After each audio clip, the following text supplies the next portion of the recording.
Coming to you direct from Silencer Shop Studios, home of the Glass Case of Emotion. SilencerShop.com, the easiest way to buy silencers online, period.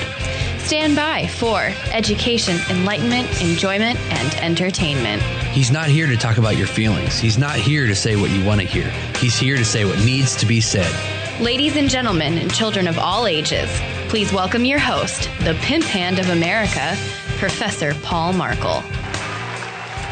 Hey, welcome back to another episode of Student of the Gun Radio, and I am your host, Professor Paul Markel, as the lovely Alex did say, and I have the title of the Pimp Hand of America. It's not something that I sought out. It's something that I had to accept as my civic duty, because this country is screwed up like a soup sandwich, and sometimes it just needs a smack. And if you don't believe that, I'm not really sure what to say to you. But the fact of the matter is, I'm here, and you're here, and we have the opportunity to work a little bit of it out today. And thank you once again for starting your week with Student of the Gun Radio. Wherever you happen to be on planet Earth, greetings. And I got a question. Is there anybody, and this has worked for me before, so I hope I don't jinx it. Is there anyone listening to me that is living in the country of Kuwait? And were you there 20 years ago? Were you an occupant of the country of Kuwait 20 years ago? I saw actually somebody checked in on the grad program. No, it wasn't a grad program. It was when we did the Friday Morning Mindset. It was a morning mindset, and they watched it on YouTube. They watched it on YouTube, and they checked in from Kuwait. They said they were currently in Kuwait, but I believe it was a member of the United States Armed Forces who's currently stationed there. But I'm curious, is there anyone listening to me right now who was living in Kuwait in 1990 and is still living there and listening to the show? Because I was there. Were you? I remember it. I remember it very well. Well, speaking of being overseas and troops overseas, I'm guessing that I think his name was Mateo. Jared, I think that was. Because we got a... No, you have to do it right. Mateo. Mateo. Well, we have a Maceo. We have a Maceo that trains and works out here at Student of the Gun. Well, I mean... And his name is spelled very similarly. Maceo, it's M-A-C-E-O. If you're listening, you haven't been here, so he just said you train here, which means you have to come back. Oh, it means you actually, yeah. He's got a job, man. Yeah, so do I. Yeah. So do you, and you were training last night? Yeah. Okay. I did take a little while off, though. Yeah, okay. All right, well, today is we're going to talk about Liberty Lessons Part 2, The Rights of Man. Before we get into that, we want to pay some bills. And I do want to take my Monday moment and talk to you guys a little bit. But, hey, let's first talk about this. Brownells, brownells.com. I hope that everybody who was at the NRA show stopped by the Brownells booth and thank them for being a sponsor of Student of the Gun Radio. We've been friends with the Brownells, the actual Brownells, the Brownells family for a long time. I have, and Jared has as well, but just not as long. Brownells.com, if you've got a gun, they got something for you. Check them out. Also, Frog Lube. It's green, it's minty fresh, it goes on your guns. It's extreme! And it just works. Now, you can get Frog Lube at Brownells or your favorite firearms retailer. Duracoat, because life is too short to have an ugly gun. And SWAT Fuel at SWATFuelStore.com. If you do that, if you want to go over there, use the promo code SOTG2015. You are going to save yourself some money. Crossbreed Holsters. What? Are you double fisting the boards over there? You're like you're doing left and right, huh? Yeah. Crossbreed Holsters, makers of the Super Tuck Deluxe, also known as the Bruce Jenner Commemorative.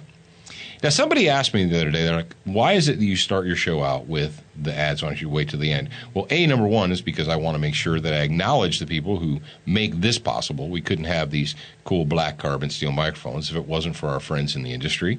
You couldn't listen to this for free if it wasn't for them. So that's why. And also because sometimes I'm just a bad boy and I get going. Yeah. I get on a roll occasionally. And these people actually provide you with valuable products. So we believe that you will also get value from them. Yes. Every sponsor, every person, everyone who's a partner of Student of the Gun We know them personally. I know them personally. I've known the Lowers with Duracoat for 12 years or so, and Larry Lasky over at Frog Lube, Pete and Frank Brownell at Brownell's, Dr. Dan. I'm hoping Dr. Dan was able to make an appearance at NRA. I know he said he was going to, but he's a busy guy. He only has like 3 full-time jobs. And, of course, the great people over at Crossbreed Holsters. But let's go ahead. It's Monday. It's Liberty Lessons, the Rights of Man. And I'm thinking that maybe a few of you might be brand new, and you're like, what is this all about? Well, rather than hearing my voice, I'll let you listen to somebody else who will tell you what Student of the Gun's all about. Attention, new listeners. We produced a free training video series called 7 Training Tips That Could Save Your Life. We want you to have access to this life-saving information. Get instant access now at studentofthegun.com. Do you watch Student of the Gun TV, read the blog, and follow us on Facebook? If you answered no to any of those questions, you are wrong, but you can easily fix yourself.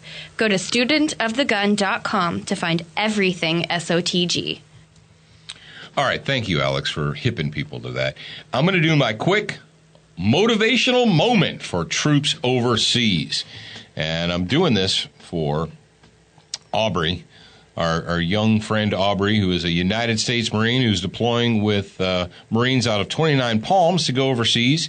He's going to spend some time in Okinawa and over there in the Sea of Japan area. But I thought about something. I was talking to him. I said, you know what?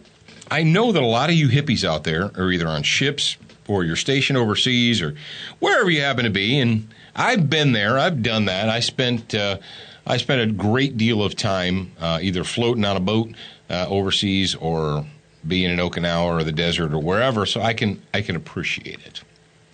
This is what I'm going to tell you this week. Educate yourself. What? Educate myself? I mean, well, don't you understand, Paul? I went to school. I went to my A school, and I'm good to go. No. That's not what I'm talking about. Let's face facts. If you're on deployment, you have a lot of time on your hands. You do. Don't lie to me. You do.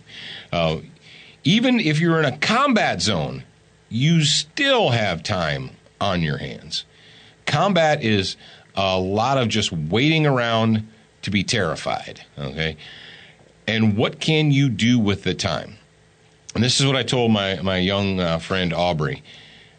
If they offer you classes, now when I was a young Marine and I was stationed on board the USS Forrestal, and we were going on a 6-month deployment, and I did a couple of different Mediterranean deployments with them, the Department of the Navy, they would actually bring college professors onto the ship, and they would house them there, and I'm sure they paid them a lot of money, to do classes, to provide classes for us, college-level classes. And you actually got college credit, and you just had to sign up for it. They were limited enrollment. And I was a rockhead, and I didn't sign up for these classes. Now, some people in the Mardet did because they weren't rockheads like me. And so they got some education for free. Yeah, for free. You're not going to get free education for very long, kids. Now, let's say that that's not an opportunity. You don't have the opportunity to do that. Okay, great. Order yourself some books. Yes, some actual books, and read them. Take the time to learn something. Learn American Sign Language. Learn Morse code. Learn something. Use this time. Trust me, hippies. If you are young, if you're in your late teens, early 20s, and you're overseas and you're on deployment, stimulate your brain and take this time to learn. Heck, learn a foreign language, or I don't care. But do that. You will not regret it. Now, one thing I did when I was stationed over in the desert in Saudi Arabia and Kuwait and what have you is I did start reading. I did a lot of reading. I did some reading on the Forrestal as well, but I dedicated myself and I started reading more. And I believe right now that the reason that that I feel so comfortable writing is because I did all that reading. And people are like, well, how does that translate? Writing isn't reading. No, writing is reading. And reading is writing. You want to be a writer? Seriously, listen to me. Any of you freaks out of there want to be professional writers? You want to publish a book? You want to have articles published, what have you? Read. Read a lot. Read some of the greats. But educate yourself. Use this time to do something. And I'm not telling you have to become a full-time student, but hell, take one class. Even if you're a rockhead like me, go ahead and take that time. Use that time overseas and educate yourself. All right. That is your motivational moment for troops overseas. And you're welcome. All right, freaks and freakettes. It is Monday, and because it's Monday, we have a SWAT Fuel Warrior of the Week. Somebody's going to get themselves some free 9mm plus P. Jared, tell them what it's all about. SWAT Fuel Warrior of the Week. You can call in to 682-207-7684. Or if you're cool, you're a ninja, then you've got the Student of the Gun mobile app on your phone. And if you don't, you can download that from Google Play or the iTunes App Store. And if you have a Windows phone, get an iPhone or an Android. And then you can click the Call Us tab, then the Warrior of the Week button, and it'll send you directly where you need to go to leave your message, your clear and concise question, maybe a little bit of a backstory if you need it. But make sure that you actually leave a question on the line, and if we pick it, you win a free bottle of 9mm plus P.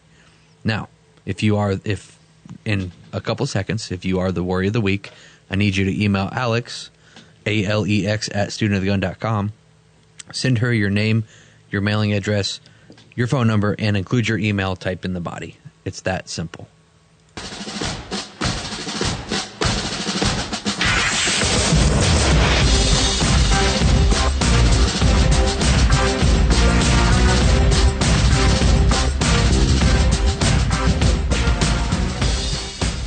Hey guys, Jared from Connecticut, and I'm just curious because in the last couple of weeks I've seen several articles talking about a subject called, they've been calling it anchor shots, where if you're dealing with somebody who is either in a mass shooting situation or threatening to be a suicide bomber, that after they've been put down to go over and basically shoot them an additional time in the head, because if they regain consciousness, they can either trigger their device or continue to attack.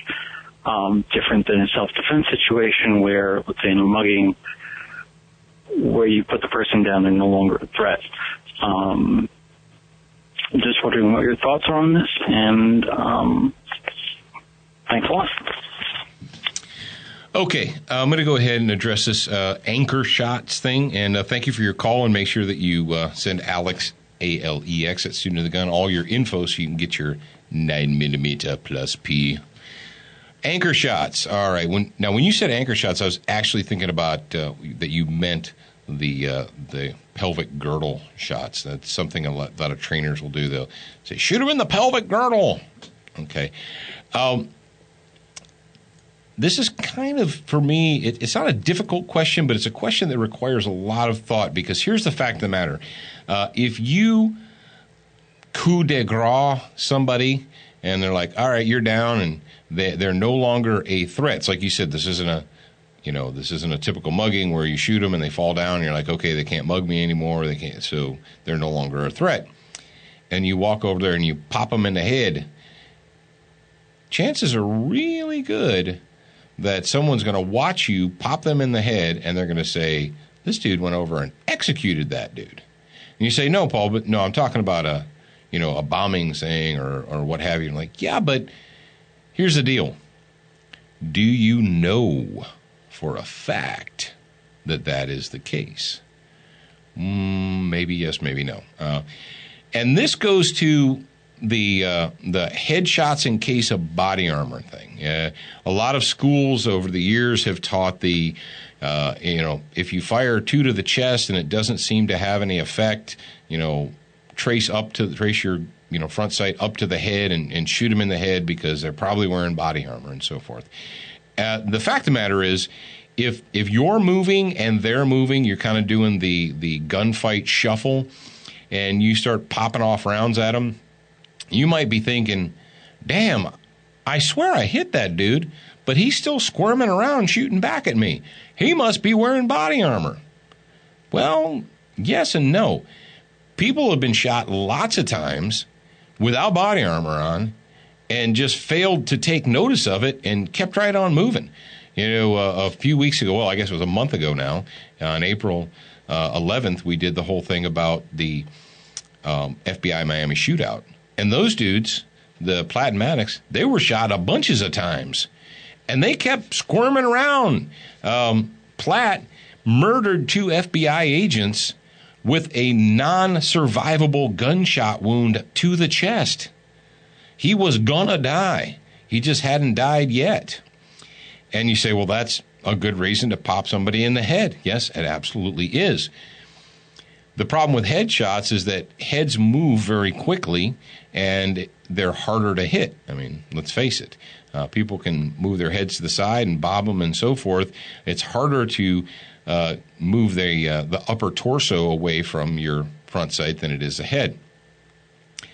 When it comes down to this anchor shot thing, am I saying that's a bad idea? No, actually, the idea that you're probably, I don't know where the instructors or where the people that you heard this from got it from, but if you go all the way back to the SAS, the British Special Air Service, their anti-terrorist commandos, going back to the days of World War II, one of the techniques that they had, or I guess it was more of a tactic or a policy than a technique, was if they were engaging terrorists, if you had a team that was entering a building and engaging terroristic bad guys, and they had to do that quite a bit in the 80s and 90s with either communist terrorists or Islamo-fascist terrorists. The Islamo-fascists like to blow themselves up and so forth, and they like to play possum until you walk by and then they, pull the pin on the grenade or what have you.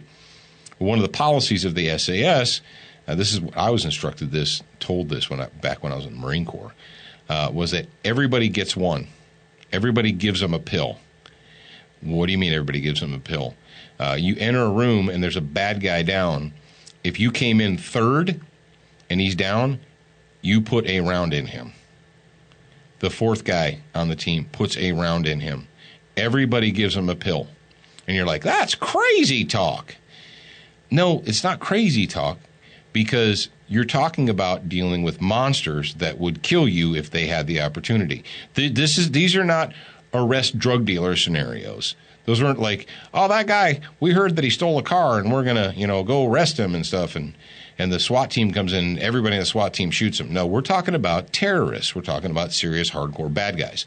And that was one of the policies. And it was also, if you guys know anything about team building and about esprit de corps and camaraderie, then there's no way you could come back and say, like, well, I'm a good guy or I'm a nice guy and because I didn't shoot and he did. I'm not going to get into the whole psychology of it. But what you're reading and what you may where you may be getting this anchor shot thing from, a lot of that may stem from the policies of the SAS and those kind of units that go all the way back, like I said, to World War II. So that's not really something that's new. I will tell you this, in order to make the correct decisions in a fight for your life like that, the more training you have, the more education you put yourself through, the more scenario-based training that you undergo, the better able you will be to make the correct decisions when the time comes. How much training is enough? I don't know. You have to answer that question for yourself. If you're listening to me, you should probably be hip to the whole you're a beginner once, a student for life thing. I'm just saying. But your basic concealed carry class, you had to sit for 8 hours and they took you out the range and the guy watched everybody shoot 20 rounds and then he blessed you and sent you on your way. That's not really training. You're just checking a box that the state has mandated. Actually, Jared, do you know, who was it? Oh, it was a friend, acquaintance of ours here recently that said that they went to a state mandated concealed carry class, and the instructor took them out to the range, and some of the students were having a hard time. So he just told them that they could do something else besides live fire to meet the qualifications. Who was that? I can't remember now. Was it Phil? It might have been. It might have been Phil. I think it was when we were in Atlanta, We were at the Concealed Carry Expo. There were so many people that could have. Yeah, I know. There's so many people that we talked to there. I mean, we talked to literally probably 100 people on that weekend. But they said that, yeah, the instructor's like, well, I understand you're having a hard time, so you can just do something else.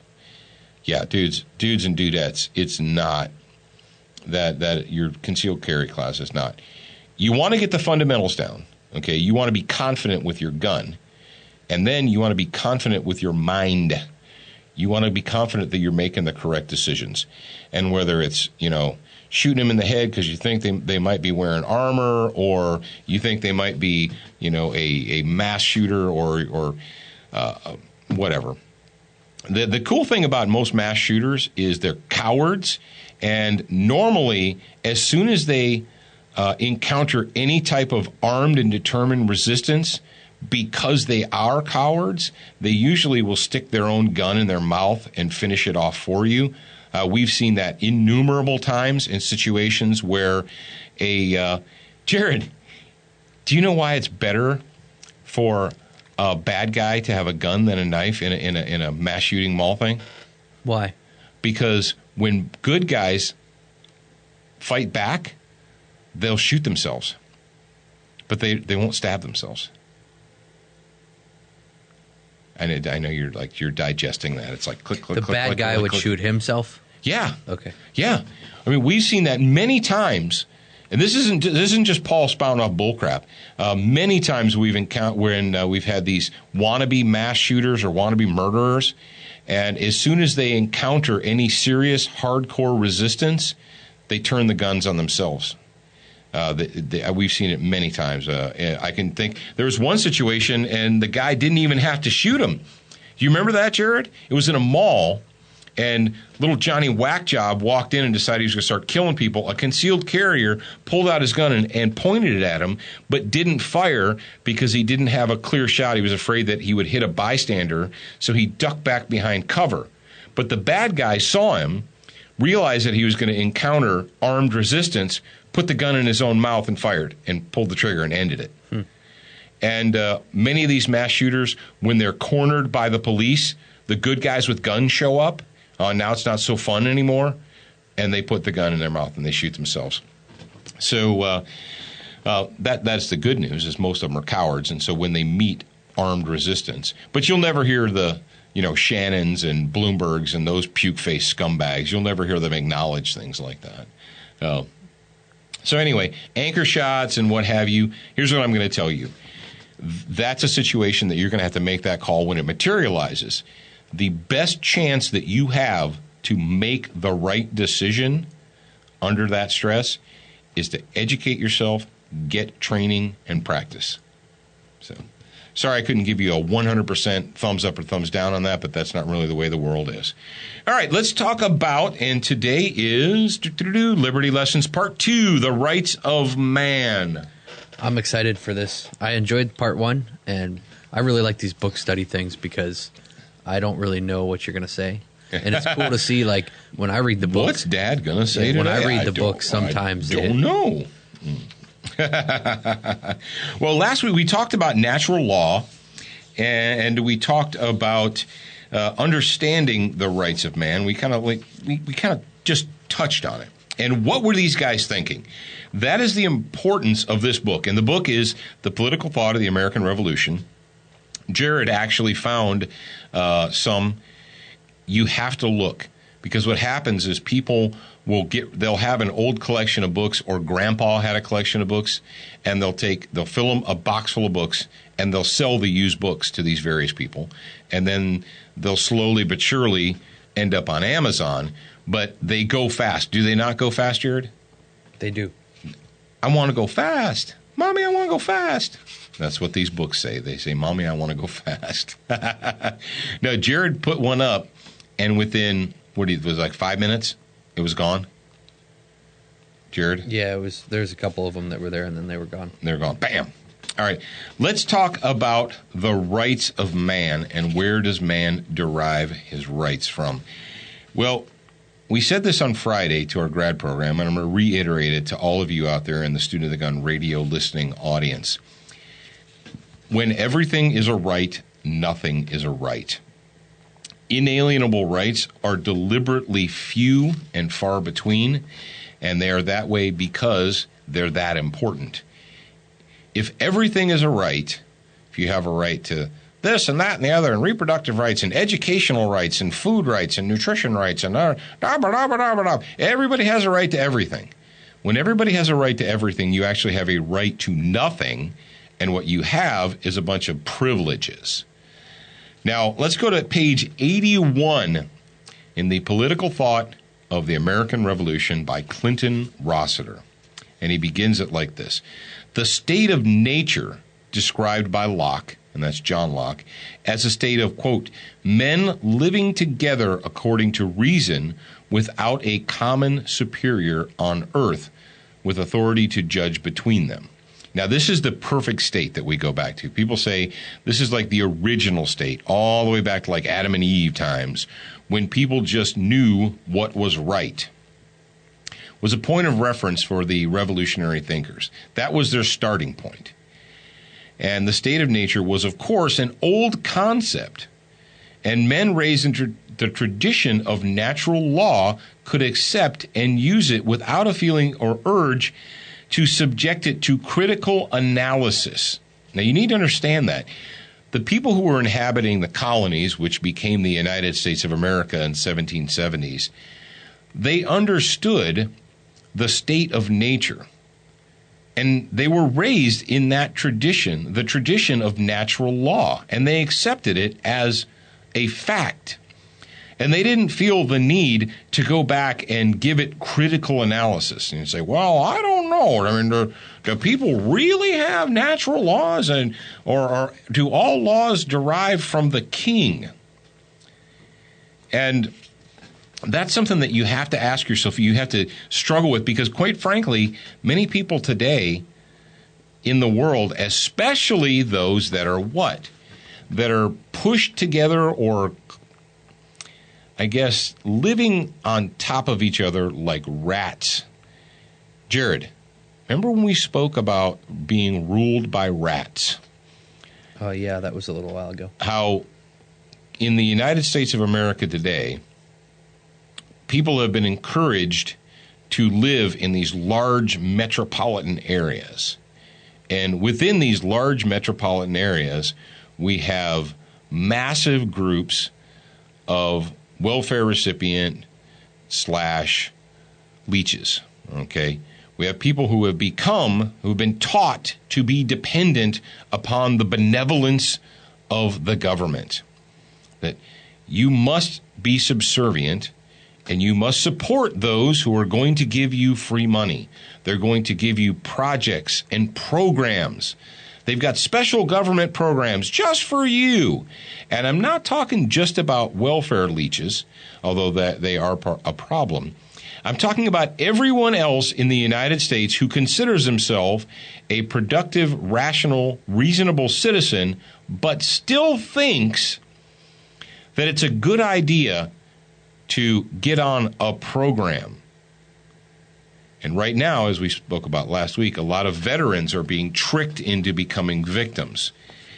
Now, you might think that this is a new concept or a new idea, that the more people are piled on top of each other in large metropolitan areas, the less freedom and liberty they have, and the greater their tendency to surrender their rights to the state, so that they no longer have rights. Now they just have privileges that are being granted to them.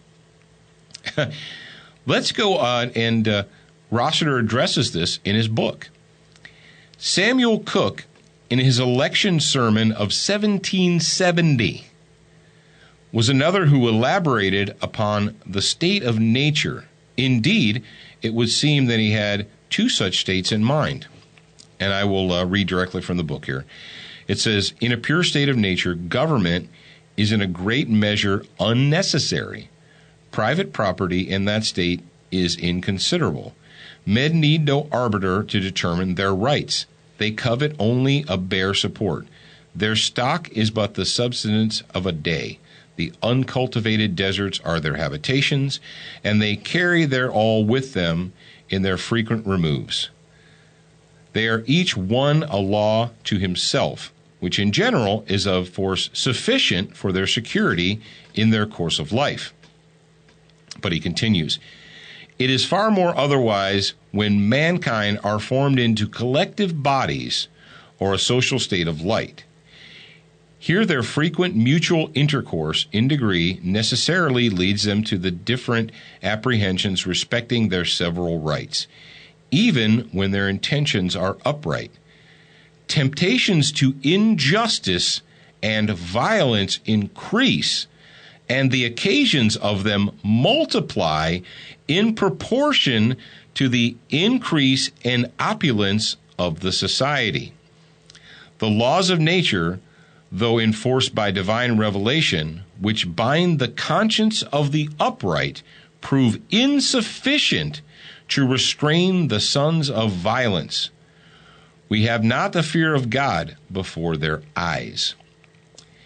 Now you say, well, come on, Paul, that's a lot of 1770 talk there, and, I don't understand. He says, here, their frequent mutual intercourse, that has nothing to do with sexual relations. It means moving about and associating with each other in a degree necessarily lends them to different apprehensions respecting of their several rights, even when their intentions are upright.